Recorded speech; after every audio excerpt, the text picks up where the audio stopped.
At 5 o'clock, Louisville ISD investigates two separate incidents involving potentially offensive photos, one at Flower Mound High School, the other at neighboring Marcus High. Welcome to News 8 at 5. I'm John McKay. And I'm Cynthia Seguirre. The Marcus principal told parents today he wants to work to create a better culture at the school. That's where we find News 8's David Goins tonight with more on what parents and students are saying. We're talking about a better culture. What does all this mean, David? Well, Izzy, right now for most of the day, the Marcus High principal met with parents and students, and they're still working to determine which students specifically were involved in this incident. But he says today that principal wants to create what he calls a plan of action.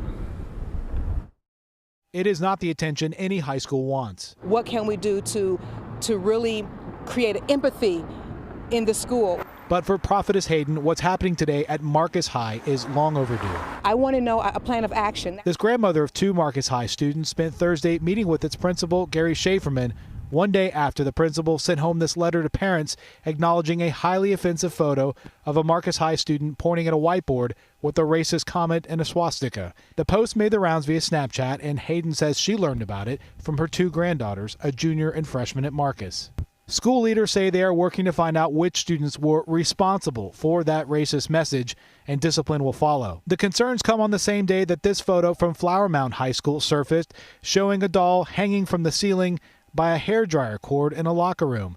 The district says it has investigated and says the students responsible in this case were playing an elf on a shelf game, and it's not believed to be in any way racially motivated.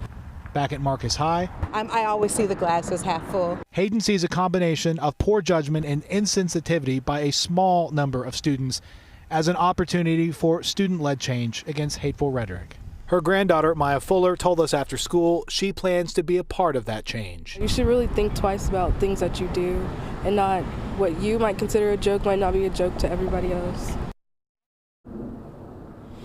Now, we did ask to visit with the principal here today. The school district said he was not available, busy meeting with parents and students to talk about this new change here in attitude at Marcus High School that he wants to oversee. But he did tell students he wouldn't let this incident, in quote, define us, but it will let us move to the forefront, or let it move to the forefront, some important conversations on our campus.